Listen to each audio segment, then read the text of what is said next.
Alright guys, we are back for UFC Vegas 87 Rozenstruik versus Gaziev, which takes place this upcoming Saturday, March 2nd, from the UFC Apex in Las Vegas, Nevada, with a heavyweight main event between some new blood in Shamil Gaziev taking on a knockout artist and former kickboxing standout in Jairzinho Biggie Boy Rozenstruik. So without any further ado, let's get this started and step into the ring. Alright, so before we get into the breakdown for UFC Vegas 87, let's recap UFC Fight Night Mexico City. You know, it was a decently successful card, but I feel like the recent cards I've been breaking down, I'll start off really hot on the prelims and almost get every single one, and then the main card, everything just kind of falls to shambles. And I don't know if I'm just not spending enough time on the fighters that I've seen fight so many times, because I feel like I understand their tendencies and I understand their style, but something's off, and I feel like there's just things that I'm neglecting to look at when I break down cards. We did pretty good this last weekend. We went 7 out of 12 for a 58% accuracy, I believe. Yeah, 58%, so not the greatest. You know, it wasn't amazing, but we did okay. And I know we can come back better, you know, with cards going forward, and I feel like we're going to start off good with UFC Vegas 87. Again, this is a very heavy favorite card, or favorite heavy card, I believe. There's not a ton of underdogs I like. There's not a ton of underdogs I even think have the slightest chance of winning in most fights, and I usually do a double M dog of the week. We've done 2 so far with Ilia Topuria, Francisco Prado. And, you know, Prado looked good in that first round. I feel like he won the first round against Zellhuber and then kind of just got kept at range and kept behind the jab. And that was what we thought could happen. We thought that Prado was going to have more success slipping on the inside, closing the distance, and making it a dirty, nasty fight and not keeping it a clean, technical fight, which we knew Zellhuber would win. But Zellhuber did his thing, kept him at range, and kind of picked him apart in the second and the third round and won 2 out of the 3 rounds for a 29-28 unanimous decision. I'm not upset with the pick because we knew Prado was tough. We knew he was going to come and bring the fight. He just couldn't get it done. Manuel Torres looked amazing. I picked first round knockout, but I didn't think it was going to be a first round submission. Something was telling me to bet on Barcelos by submission, and I had Mateus Mendonça round 2 sub, and I feel like that was there all day.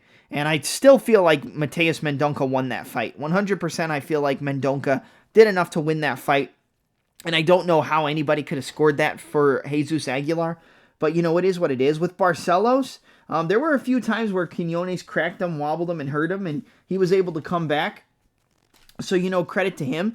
I wanted to bet the submission for Barcelos because I knew it could be live, but I just didn't think there was going to be too much grappling in the fight, and he gets a third-round sub. So I kind of am kicking myself for not putting a small bet on Barcelos by submission, considering I had Mendonça sub, I had Prado KO round 2, I had Rosas Jr. KO round 2 as well.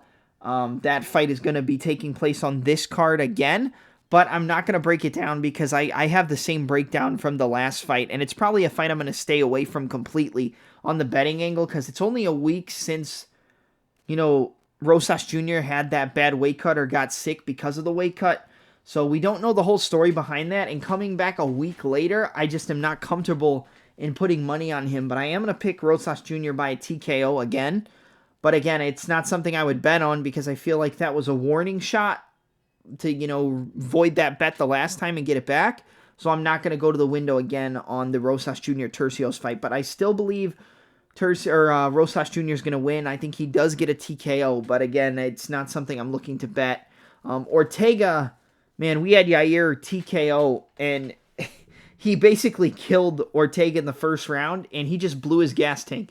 That's what Yair did. He dropped him twice. One time, dropped him so bad, I thought he was out the minute he hit the cage and fell. But he gassed himself out, got into the clinch positions, got into the takedowns, got taken down, and Yair just had nothing for Ortega off of his back. We knew he wasn't going to be able to match the grappling of Ortega, but I thought he was going to be able to defend those takedowns better than what we saw.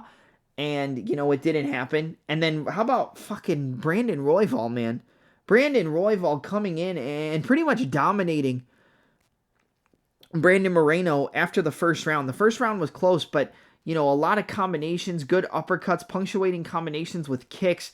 Just really put those combinations together on Moreno. And the thing that I believe helped Royval to win that by decision was the fact that he didn't give up those takedowns in bad positions. And if he did, he worked his way back up. I really think he got a lot better from that Pantoja fight. And I think that that's something that we're going to have to look at moving forward. I still feel like if he fights Pantoja again, he will lose. I still don't think he'll beat Pantoja. I did pick him the last time out. I don't think I would pick him again, just because I feel like even with the improvements, it'll still look kind of the same. And I do think that Pantoja would probably win that again. But the combinations, the takedown defense, the scrambling defense, the clinch defense, working back to the center of the cage, putting the combinations together, chopping the low kicks. I mean, Royval looked great. And as a plus 200 underdog, I mean, the dogs were barking. Both underdogs in the co-main and the main event one, with the Darce choke submission the arm triangle submission from Brian Ortega in round 3, and then the decision or split decision win for Brandon Royval. I didn't think it was a split. I think Royval clearly won at least 3 out of the 5 rounds. I was kind of surprised when they gave it a split. I thought they were going to give it to Moreno. I did pick Moreno, but I still don't think he won that fight. I think that was a clear Royval decision. But yeah, I mean, that's about it. Like I said, I think Mateus Mendonca got robbed, but that's about it. And let's get into UFC Vegas 87, Rozenstruik versus Gaziev.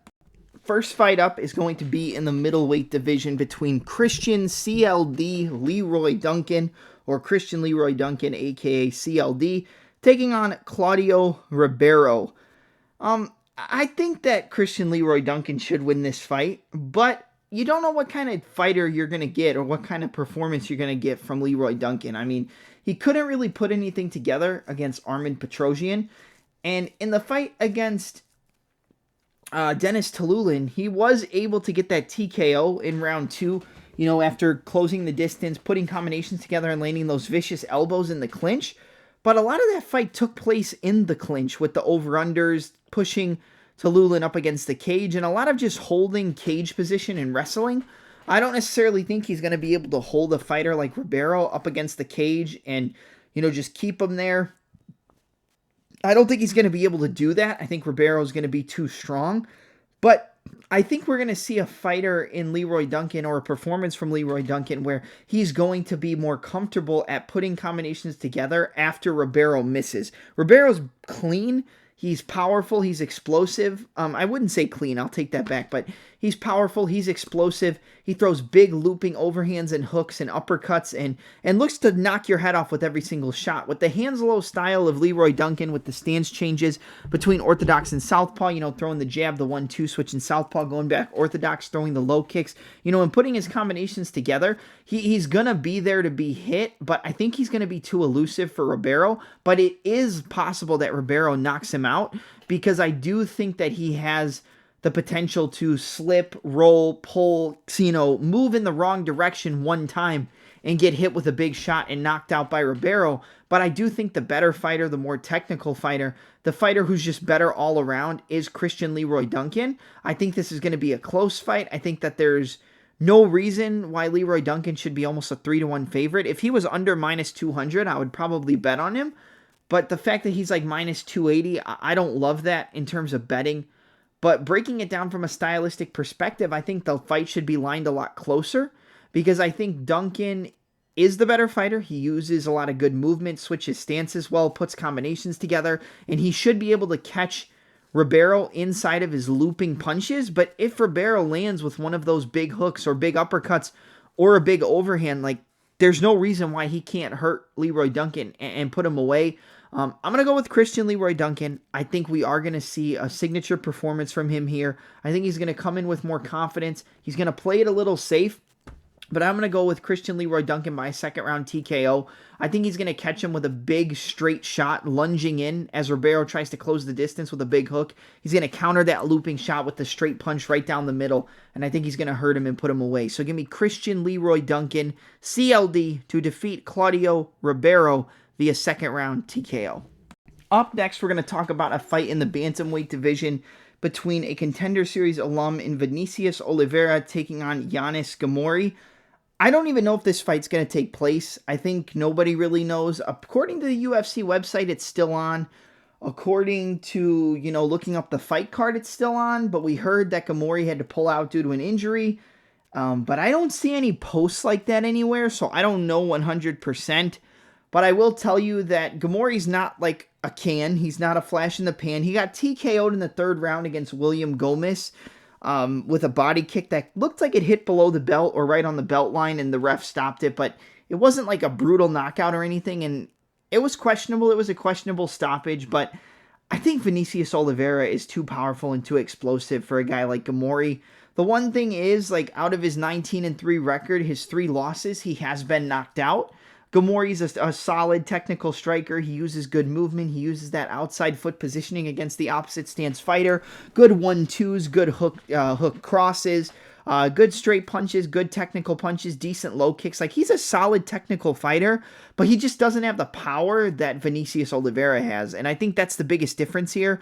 The one thing I like about Oliveira, besides the fact that he changes stances, besides, punctuating his combinations with low kicks, is the fact that when he throws his backhand, he really extends and turns over the shoulder. The biggest difference between the most technical strikers is not just the range management, it's not just the technique with their punches, it's how they're able to turn over that punch right as they land. And he gets full extension on his punches. It's very hard, obviously it's easier at the highest level for these guys, but the biggest difference is being able to get full extension and turnover on your punches. And that's something I've seen from Vinicius Oliveira. That is actually something I saw from Brendan Ribeiro before he got knocked out by Zhang Yang back at UFC 298. Yeah, 298. He was able to really extend that right hand, hook into the right hand, really extend it and turn over that shoulder. And he hurt Zhang Yang before he got caught with that beautiful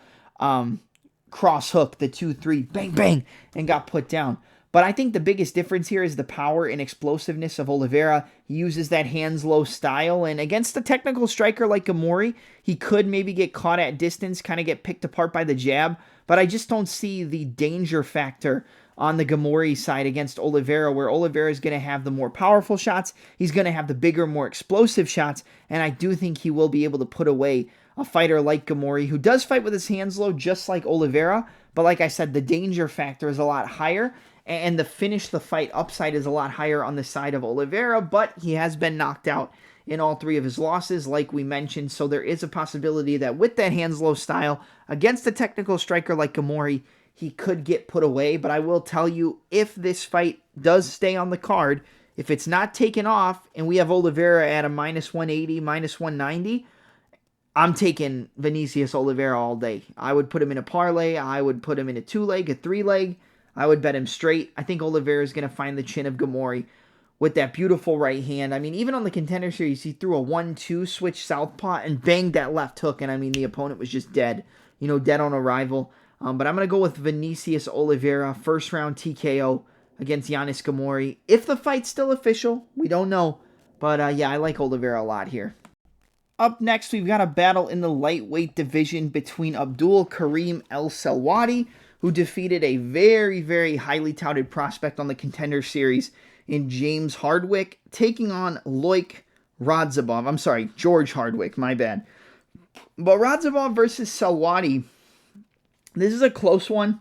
It's a really difficult fight. I think the fighter who has the higher volume will be Selwady. I think he switches stances. He moves orthodox to southpaw. He throws the 1-2s. He throws big overhands, big looping hooks. And I think Loik Radzhabov is going to have the grappling advantage. And I think the easiest path to victory, or the path of least resistance, you should say, for Radzhabov is to close the distance, shoot double legs, push Selwady up against the cage, get the takedowns, and slow him down.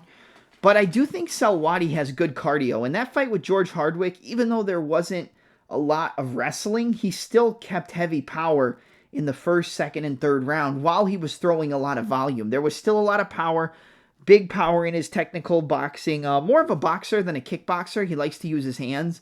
But when I really dove into the tape on this Selwady guy, he has been knocked out brutally in just 2 fights I've seen on the regional scene.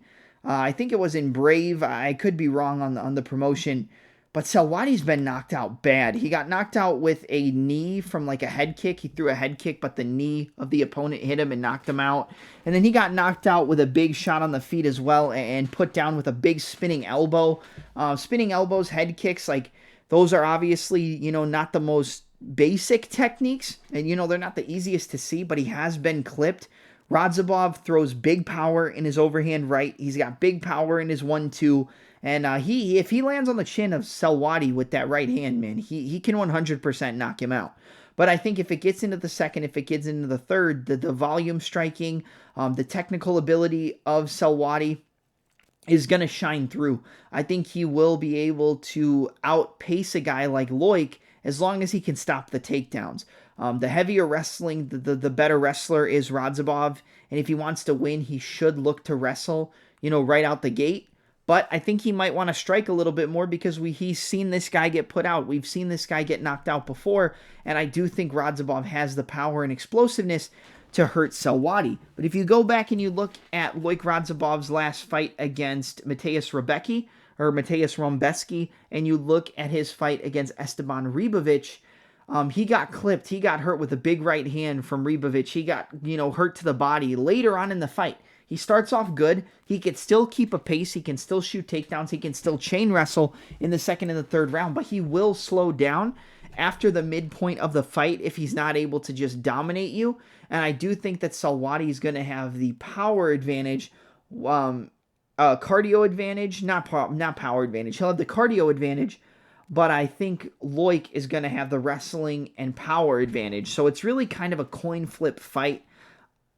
I don't know. I'm going to stick with my original pick in Abdul-Kareem El Selwady.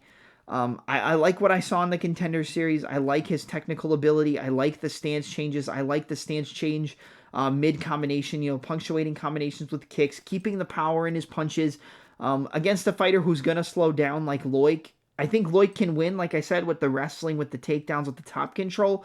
But the longer the fight goes, I think it plays into the favor of El Selwady. I'm going to go with Abdul-Kareem El Selwady to win this fight via a third-round TKO. I think he will slow down Loik. And Loik does have a win over Ribovic, which does look good. But yeah, I like the cardio, the output, and the pace of Selwady. But I wouldn't be super confident in it because we've seen this guy get chin and knocked out.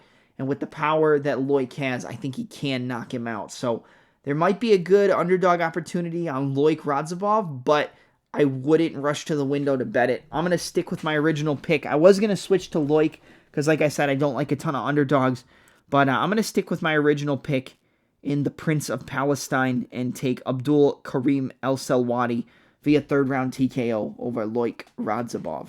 All right, next fight up is going to be in the bantamweight division between the much more talented Basharat brother and Javid Basharat taking on Aiemann Zahabi. This is going to be the toughest test of Basharat's career, aside from Victor Henry, even though that fight ended with a groin strike, but it looked like Basharat was on his way to winning, but we didn't really know yet. I think Zahabi is the much better boxer between Basharat and himself. He uses a very, very educated, or has a very educated lead hand. Jab to the check hook, back to the jab. He'll go 1-3-1, follow up with the cross, 1-2 down the middle, cross into the jab, double jab right hand, moves very well. The higher level grappler is definitely Basharat, and I think if Basharat wants to win this fight with the path of least resistance, like we've talked about already, I think it is with the grappling, the chain wrestling, the takedowns. But I feel like Basharat's going to want to prove a point here and try to stay on the feet and strike with Aiemann Zahabi. I don't think that's the greatest idea. I think he has the more well-rounded game in terms of, you know, using punches and kicks together, switching stances, orthodox and southpaw, switching stances, throwing a combination, going back to the original stance, following up with a combination, changing levels, shooting takedowns. I mean, he's the more well-rounded fighter. He has more weapons in the fight, but I will say that Zahabi does have power, and I think power might be one thing that can give these Basharat brothers some problems. Javid Basharat did have a pretty close fight, even though we knew Basharat lost with Mateus Mendonça. And I believe it was this Basharat who fought Mateus if I'm wrong. Let's see. Yes, he did win a unanimous decision over Mateus Mendonca, unanimous decision Tony Gravely, unanimous decision Trevin Jones, but this guy isn't really a big finisher, and I think against a fighter like Zahabi can give him trouble on the feet, 100%. We've seen Zahabi get knocked out with a spinning elbow from Ricardo Ramos, but we saw his Zahabi land a beautiful straight right hand into the lunging left hook. It was either a left hook or a right hand to a left hook, or a left hook or a jab to a right hook, and knock Aoriqi Long out cold. And Aoriqi Long is a pretty decent fighter, you know? And I like Zahabi's movement. I like his in and out movement, his lateral movement. Like I said, the use of his lead hand is probably the best weapon in his game. The jab to the check left hook to back to the jab, the check left hook to the right hand, the jab, double jab, triple jab. He really uses his lead hand throughout most of the fight, and I think that can give Basharat some trouble, but I still think I have to pick Basharat here. Like, I think Zahabi has power, speed, and technicality in his punches and in his boxing ability that he can hurt a guy like Basharat. And I think the biggest thing, like I already said, that's going to give Basharat trouble is somebody who poses that danger factor, but also has a fully complete game and well-rounded game. And I don't think Zahabi has patched up the holes and fixed the holes in potential grappling exchanges, and I think that's where Javid is going to make the biggest adjustment in the fight. Mid-fight, along with just pre-fight analysis, I think Basharat's going to be the much higher level wrestler, the better chain wrestler, the better grappler, and I think there will be some close moments. I think Zahabi is going to catch Basharat a few times, but I think more times than not, Zahabi's going to get taken down in control, and the control time and the amount of takedowns is probably what's going to win Basharat this decision, because I do think it goes to decision again. So let's go Javid Basharat, the Snow Leopard, to defeat Aiemann Zahabi via 29-28 unanimous decision. Up next, in the middleweight division, you have a battle between Eryk, ya boy, Anders taking on Jamie the Night Wolf Pickett. I'm going to keep this short. This breakdown's not going to be too long on this fight. Eryk Anders is going to smash Jamie Pickett.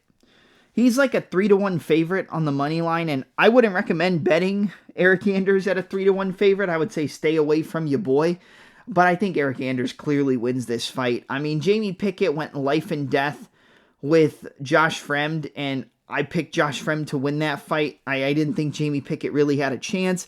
I know he lost to Bo Nickel, and people were like, well, that's Bo Nickel, and you saw Val Woodburn had some decent success against Oban Elliott, but eventually got out-wrestled, got controlled, got clipped on the feet a couple times, and just got dominated in the wrestling and grappling.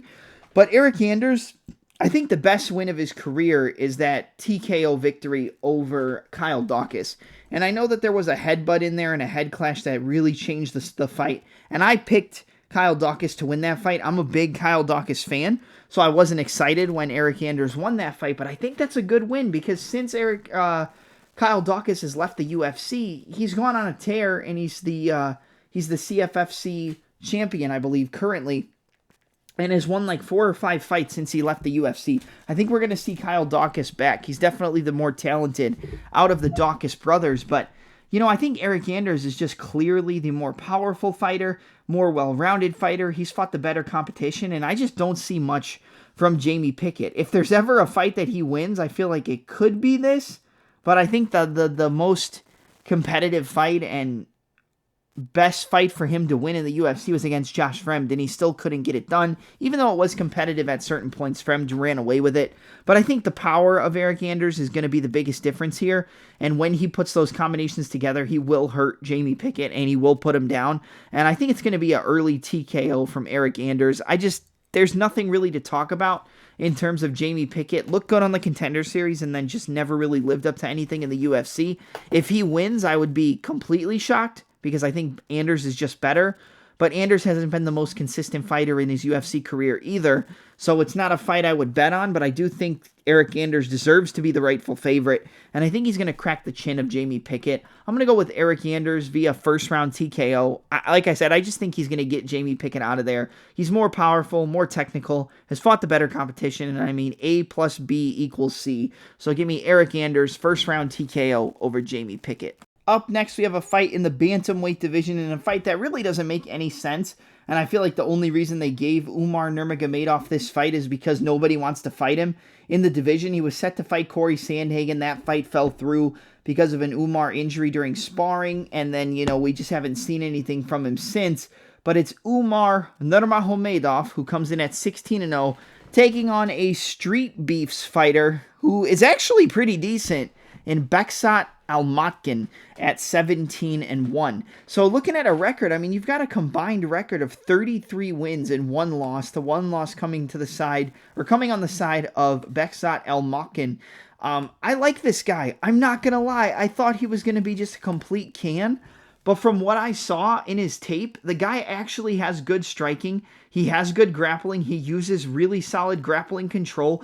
Really good from the mount, really good from the top position. Will look to set up submissions. And on the feet, this guy has one-shot knockout power in his kicks, in his punches, in his boxing. And I think that in his overall UFC career, I think this guy's actually going to be a dangerous fighter in this division. I mean, out of his 17 wins, he's got 15 finishes and 2 wins by decision, 13 KOs, second round head kick, third round TKO, right before the round ended, a corner stoppage. He's got a Ghemmouri win, another TKO. His last loss came to Sultan Zolbayev, who's 8-0, so he's currently undefeated. Right? What is his record? Oh, I'm sorry, 19-2.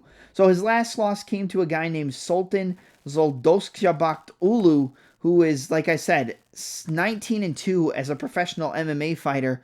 And he is currently on a 6-fight win streak. His last loss, this guy actually came to Vinicius Oliveira, who's supposed to be on this card at UAE Warriors 15, but it was by unanimous decision. And man, I think that this guy is going to be a solid fighter in the UFC. Like I said, he's not a bum. He fought on Street Beefs, which I think is pretty hilarious. But really good striking, one-shot knockout power, decently technical, good grappling, good top control. If Umar comes in and just takes this fight, doesn't take this fight serious, I feel like Bekzat can crack Umar Nurmagomedov. If he doesn't take this seriously, Almakhan has the power and the danger factor on the feet to crack a guy like Umar Nurmagomedov. Now, am I going to tell you to go bet on Bekzat? No. But if you did and he won, you'd look like a genius. If Umar doesn't take it serious, which I kind of find it hard for him to do because this guy is unknown, it doesn't do anything for Umar's ranking in the UFC, but Umar's coming off that first-round knockout with the left hook against Raoni Barcelos, a unanimous decision win over Nate Maness, a rear naked choke in round 1 over Brian Kelleher, a rear naked choke in round 2 over Sergey Morazov, a rear naked choke against Brian Gonzalez. He had a canceled fight against Sandhagen, a canceled fight against Jack Shore, and hasn't had too many fights in the UFC. Actually only fought in the UFC 4 times. Got 3 finishes and 1 decision. In his overall career, he's got 9 finishes and 7 decisions. So the more dangerous fighter on paper is actually Bekzat Almakhan. And I think this guy, he's the number 1 ranked bantamweight in Kazakhstan. He's dangerous on the feet, technical on the feet, decent grappling, decent top control, good submissions, 15 finishes out of 17 wins. But I really think the wrestling, takedowns, and top control is just going to lead to a submission for Umar Nurmagomedov. But honestly, if this guy cracks Umar on the chin, he could knock him out. He could knock him out. This isn't a can. This isn't a complete, flash in the pan, a can to just build up Umar. It doesn't make sense for Umar to take this fight, which is why I think this is actually one of the most dangerous fights in Umar's career, because it doesn't make sense. He's probably not too motivated, and he might just come into this fight and look to lay and pray and not take it too serious. And early on in the fight, like I said, Bekzat can crack. I'm going to take Umar Nurmagomedov to win via a second-round submission, but I would not be surprised. I would be surprised, but it wouldn't shock me if Bekzat landed a big shot and shocked the world. But we'll go Umar to win via a first-round guillotine choke submission. Next fight up is in the flyweight division between Matt Danger Schnell taking on Steve Erceg. Erceg is a guy who I bet on actually as a plus 200 underdog in his UFC debut against David Dvorak, and I really like what I've seen from this Erceg kid. I picked against him with Alessandro Costa. because I thought the power and the boxing was going to make a big difference. And he did hurt Erceg. He did drop him. He did rock him at certain points and almost got him out of there, but he couldn't finish him. And the one thing I like about Erceg is that he's a very long, rangy, methodical fighter. Kind of moves in and out of range, 1-2, switches to southpaw, switches between stances, uses kicks to punctuate his combinations. He actually dropped David Dvorak with a big head kick and almost finished him via knockout, but ended up winning via decision, and taking on a fighter in Matt Danger Schnell, who's ranked number 9 in the division. Steve Erceg is ranked number 12 in the weight class. I think Matt Schnell is definitely an entertaining fighter, but I don't think he's the greatest fighter. I think that Erceg can match him in terms of the grappling and jiu-jitsu side of things, but I also think the biggest path of victory for Matt Schnell is with the grappling. On the feet, Schnell has decent boxing, but the one thing I've always said about Schnell, and it's proved to be true a lot, because I did pick Mateus Nicolau to win via TKO over Matt Schnell, is the fact that he moves his head. He likes to keep his hands up pretty high, move his head left, move his head right, and he'll kind of pump his head, like head feint, and then throw a jab, and then move his head. But when he throws his combinations, his head's on the center line. He doesn't really move his head, throw a right cross, throw a left hook. It's not like slip and rip. It's move, move, move. But when I throw my combinations, I keep my head on the center line. I think he's gotten better with that. But against a fighter who's going to stick behind the jab, who's going to throw the 1-2s, who's going to switch stances, who does have kicks in his back pocket,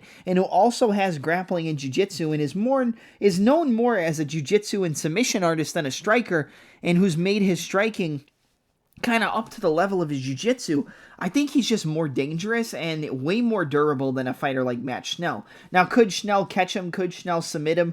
Could Schnell, get into a crazy brawl and eventually catch him with something, rock him, and choke him out? Yeah, 100%. Like, Matt Schnell is going to be live to win via finish, but he's not durable.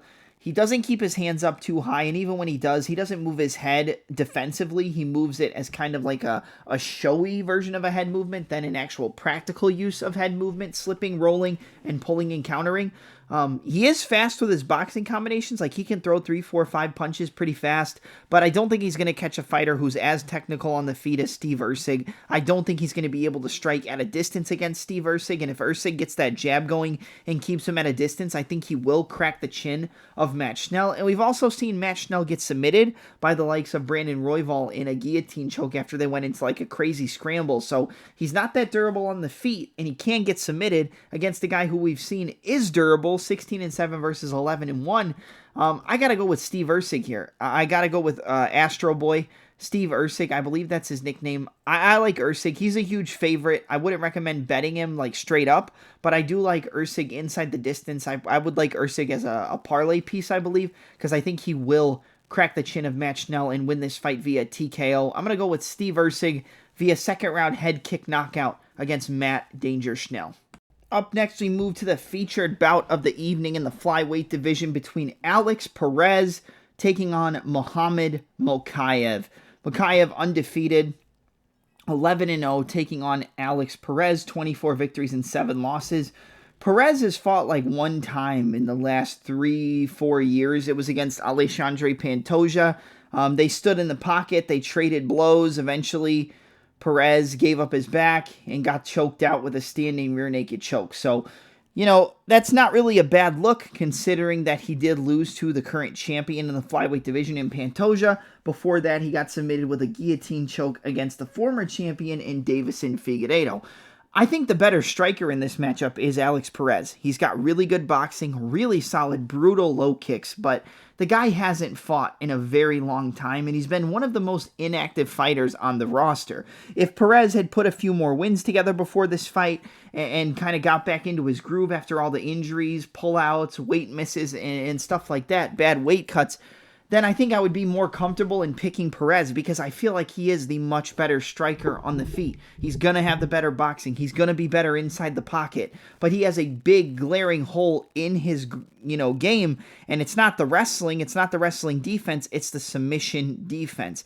And one of the best grapplers in this division is Muhammad Mokaev. He went back and forth with Tim Elliott and eventually got a round 3 arm triangle choke submission, but he almost got caught in a triangle choke by Elliott. They went back and forth in the scrambles, and it was a very close competitive fight. Tim Elliott's a very difficult fighter to fight. He's a very difficult fighter to match in terms of pace, durability, cardio, and output, and Mokaev found a way to win. Against Rafael Filo, he was dominating the fight, got caught in a knee bar in the 3rd round, and basically had that thing finished 9.9999 times out of 10. Everybody and anybody would have tapped to that, and Mokaev got out of it, took his back, and got a rear naked choke. He also got put in bad positions in a fight against Malcolm Gordon, was able to come back and get a rear naked choke in that fight as well. I believe that was in the 3rd round. He's known as like this 3rd round finisher, and he kind of slow cooks his opponents. I don't think slow cooking is a good option against Alex Perez,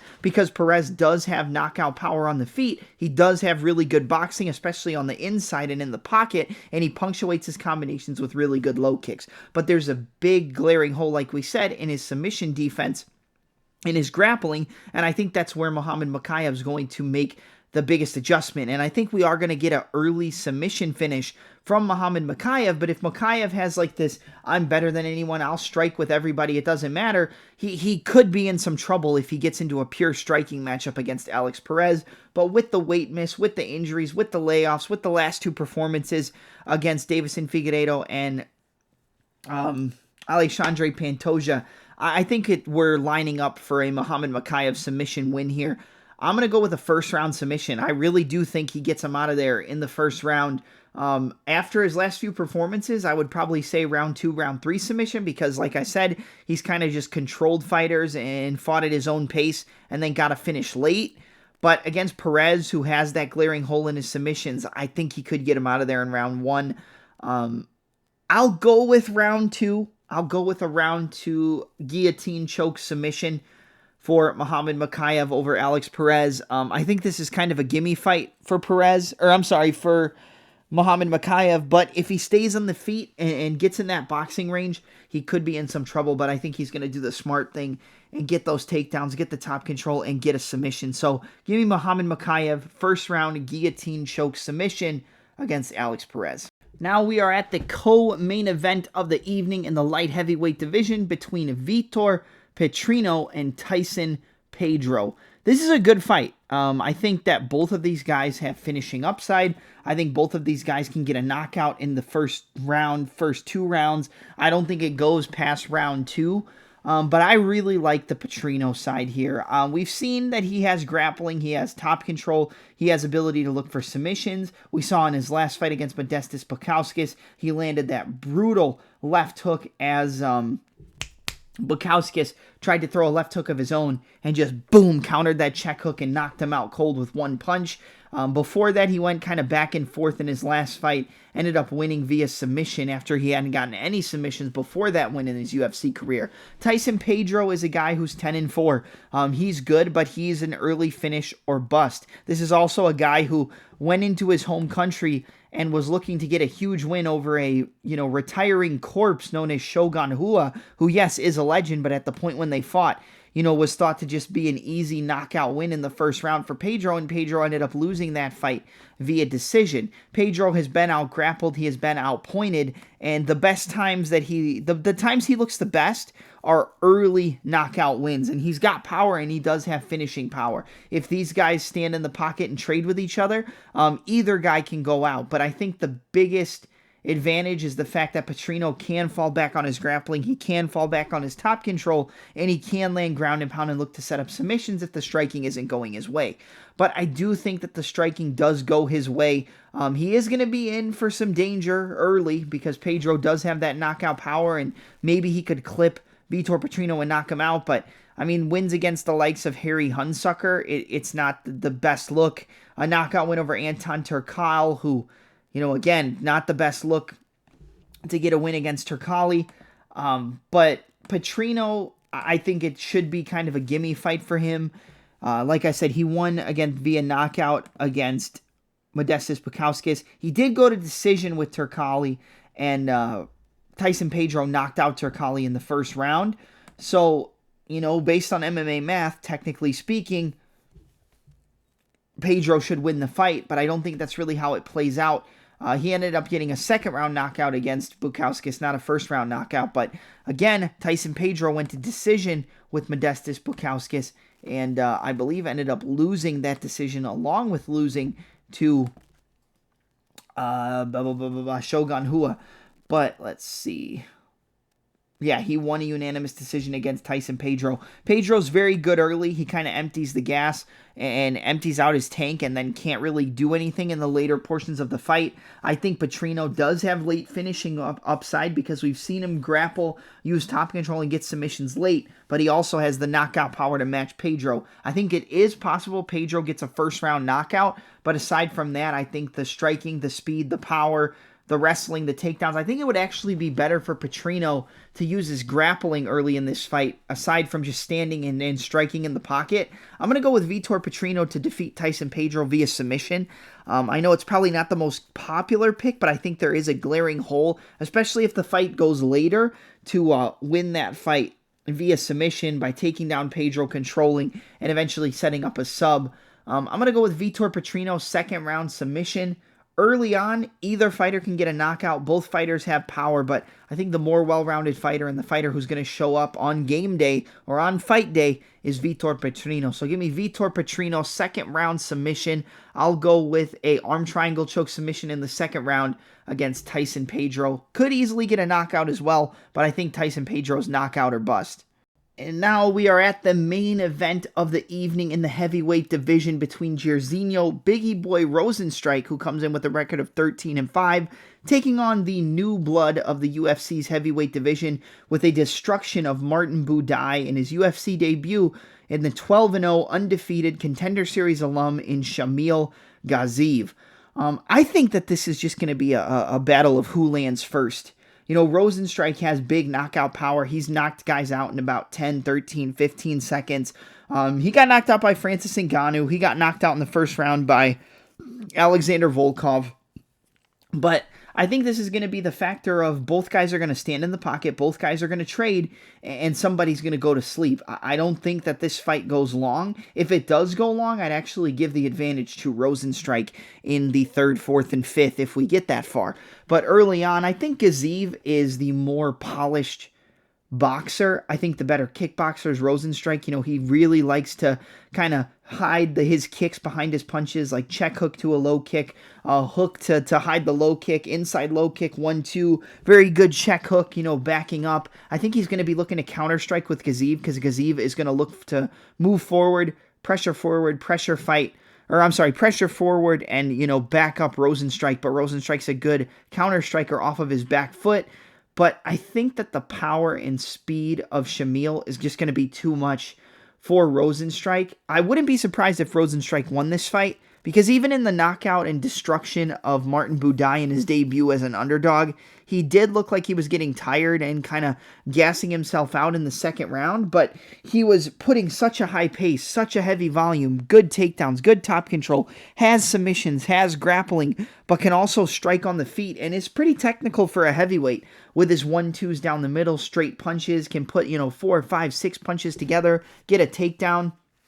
On the Contender Series, dropped his opponent with a big shot and then choked him out early in the first round as a really heavy favorite. So, not too much of a surprise.